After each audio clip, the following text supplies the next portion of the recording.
Reducing the time to detect and respond has never been more critical. The Sophos XDR platform enables you to rapidly detect, investigate, and respond to multi-stage threats and active adversaries across your security ecosystem. Sophos XDR collects and correlates rich telemetry from your existing security tools, including non-Sophos solutions. In this demo, we're going to look at how Sophos XDR, which includes endpoint protection, blocks threats, and provides the tools for admins to investigate. We'll also see how non-endpoint solutions, in this case Checkpoint Firewall, and an email filtering platform contribute data to Sophos XDR.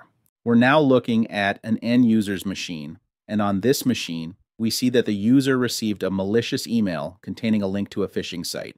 Unfortunately, this user is going to click on the link in this phishing email. Even worse, the user proceeds to enter their credentials on the phishing site.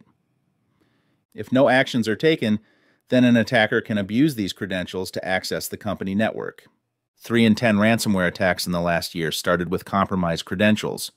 While Sophos Endpoint blocks the malicious payload from the site, Sophos XDR reports further suspicious behavior and provides a comprehensive set of tools to help admins investigate and respond to the threat. XDR automatically generates cases and prioritizes detections based on risk, providing context to identify suspicious activity that most needs attention. In this case, the administrator is also notified about the case creation via an email. The admin can click the case's link and be taken directly to it.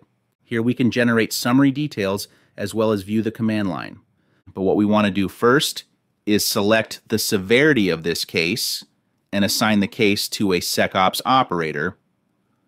I'll assign it to myself here. We can then either write our own summary or use Sophos AI to generate a summary for us.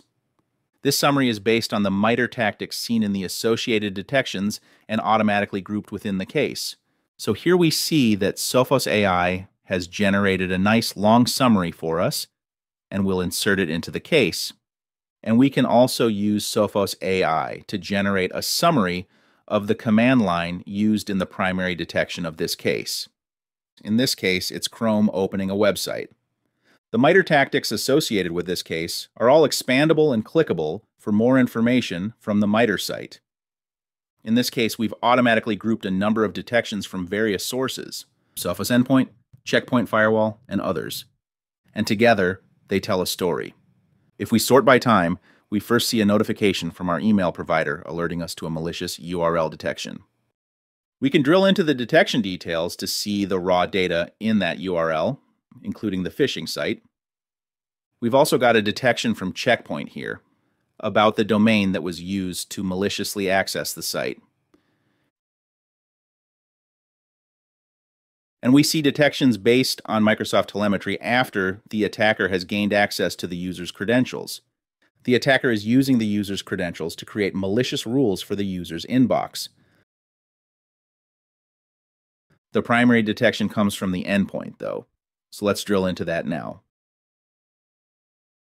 We can see an initial overview of the detection details. We've got a tab for viewing the raw data. And we can also launch the lineage graph, which is a visual representation of this detection. So we see that it started with the user running Explorer, then running Outlook, then spawning Chrome to load up the malicious website. We can use Sophos AI again to generate a summary of that command line, which shows us the malicious website that was opened. And we can also see the activities from the Chrome process going to a bunch of malicious sites. So as the person working this case, I want to be able to see whether the user entered their credentials into the phishing site or not. From here, we can take a look at the process ID and pivot to running a query for web transactions from that process ID.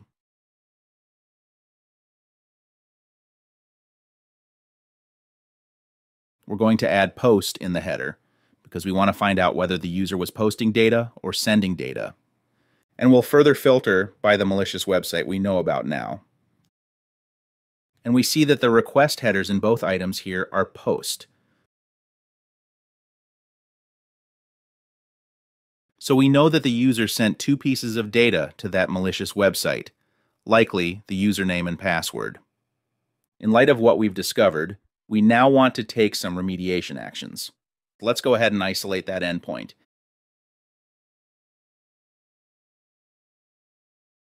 And in the case itself, we can also suspend the user by leveraging our Okta integration, which is itself synchronized with Microsoft 365.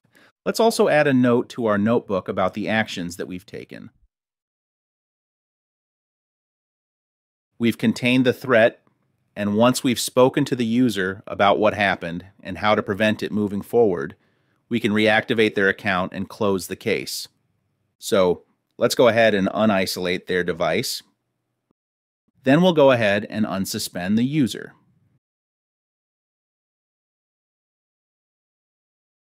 And we can add some case notes to the notebook detailing what's been done. Finally, we'll mark the case as resolved.